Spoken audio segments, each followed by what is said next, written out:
तर काल दुपारपर्यंतचं रुटीन तुम्हाला मी मगाच्या व्हिडिओमध्ये शेअर केलेलं आहे आणि संध्याकाळी तर मला केक बनवायचा होता. तर आज आहे अर्चनाचा बर्थडे आणि मला काल थोडीशी पूर्वतयारी करून ठेवायची होती, म्हणून केक बेक वगैरे करून ठेवला. आणि मुलांना आज सुट्टीचा दिवस, रविवारचा सुट्टीचा दिवस असतो ना, म्हटलं थोडंसं कृषी प्रदर्शन वगैरे आलेलं आहे, थोडंसं भेट देऊन यावं, काय काय आहे नवीन, काय काय आहे थोडंसं बघून यावं. आणि अशा प्रदर्शनमध्ये गेलं ना तर भरपूर असं मुलांना पण आपल्याला सांगता येतं, दाखवता येतं आणि आपल्यालाही थोडीशी माहिती मिळते. तर आज आम्ही गेलेलो आहे रविवार असल्यामुळे कृषी प्रदर्शनमध्ये.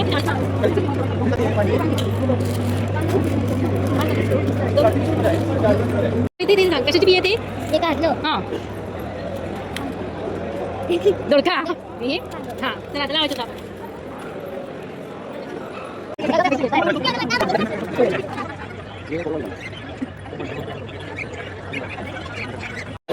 सँडविच, डोसा, उत्तप्पा, ऑमलेट, इडली, धावणे, थालीपीठ सगळं होतं. चिकन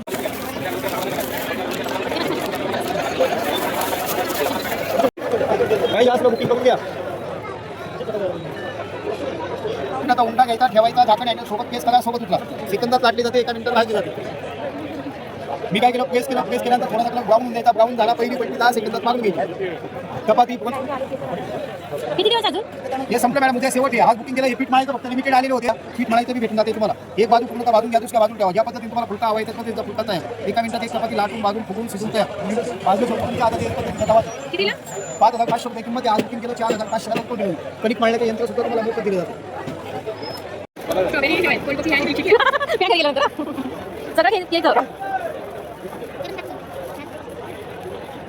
दीडशे 100 नाही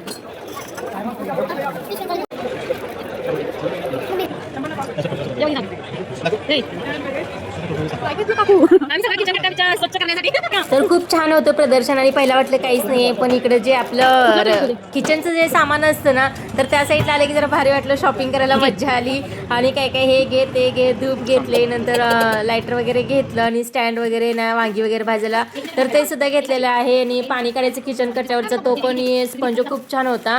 बरंच काय काय असं पापड, आईस्क्रीमचे हे वगैरे असं घेतलेलं आहे. साचा घेतलेला आहे करंजी करायचा. बरेच जणांनी सांगितलं होतं की तांब्यावरती करण्यापेक्षा साचा मिळतात, तर बघितलं, 2 ट्राय केलेले आहेत, घेतलेले आहेत. आणि असं हे लायटर वगैरे घेतलेलं आहे. आणि संध्याकाळी आम्ही 9:15 वाजले यायला. आणि थोडंसं केक वगैरे बेक करून ठेवला होता ना, तर म्हटलं बेसिक आहे ना, तयारी करूया, क्रम कोट वगैरे करून फ्रीजमध्ये ठेवून द्या. तर इथं साक्षीनी केक वगैरे काढून घेतलेला आहे. मी क्रीम वगैरे बीट केली, त्याच्यानंतर फिनिशिंग करून घेतलं, क्रम कोटिंग करून घेतलं, फायनल फिनिशिंग करून घेतलं. आणि 10-10:30 वाजेपर्यंत हा सगळा केक फ्रीजमध्ये ठेवूून दिला. तर हा होता कालचा व्हिडिओ. आणि आज थोडंसं डेकोरेशन वगैरे करून केक वगैरे करून सेलिब्रेशन करणार आहे.